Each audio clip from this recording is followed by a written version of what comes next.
ಯತ್ನಾಳ್ ನೀಡಿರುವಂತಹ ವಿವಾದಾತ್ಮಕ ಹೇಳಿಕೆ ರಾಜ್ಯದಲ್ಲಿ ದೊಡ್ಡ ಮಟ್ಟದ ಚರ್ಚೆಗೆ ಕಾರಣವಾಗಿದೆ.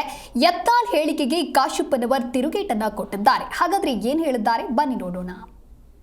ಬಸವಣ್ಣ ಎಲ್ಲಿ ಲಿಂಗಾಯತ ಧರ್ಮ ಮಾಡೇ ಇಲ್ಲ. ಬಸವಣ್ಣ ಇವ್ರು ತಯಾರು ಮಾಡ್ಕೊಂಡಾರ ಕೆಲವೊಂದು ಕಂಪನಿಗಳು. ಬಸವಣ್ಣವ್ರದ್ದು ಬರೇ ಹಿಂದೂ ಸಮಾಜದಲ್ಲಿರುವ ಮೂಢನಂಬಿಕೆಗಳ ವಿರುದ್ಧ ಹೋರಾಡ್ಯಾರ ಹೊರತು ಅವ್ರ ಧರ್ಮ ಸ್ಥಾಪನೆನೇ ಮಾಡಿಲ್ಲ. ನೋಡ್ರಿ, ಯಾರು ಕಟ್ಟ್ಯಾರ ಯಾರು ಬಿಟ್ಟಾರ ಅನ್ನೋದು ಅದು ಜನ ನಿರ್ಧಾರ ಮಾಡ್ತಾರೆ. ಇವಾಗ ಒಬ್ಬ ವ್ಯಕ್ತಿ ನಾನಾಗಲಿ ವಿಜಯಾನಂದ ಕಾಶ್ಯಪ್ನವರಾಗಲಿ ಇನ್ನೊಬ್ಬ ಆಗಲಿ ಮಾಡೋದಕ್ಕಾಗೋದಿಲ್ಲ. ಇದು ಕಾಲದಿಂದ ಬಂದಂಥದ್ದು, ಇವತ್ತಲ್ಲ.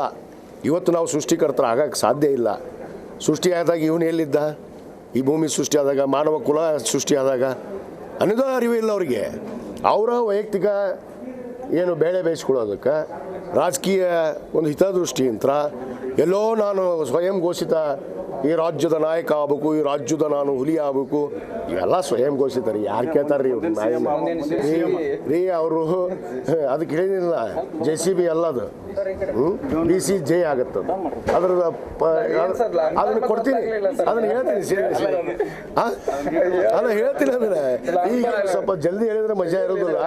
ಅದನ್ನು ನಾನು ಸ್ಟಡಿ ಮಾಡಕತ್ತೀನಿ. ಸ್ಟಡಿ ಮಾಡಿ ಸರಿಯಾದ ಉತ್ತರವನ್ನು ಕೊಡ್ತೀನಿ.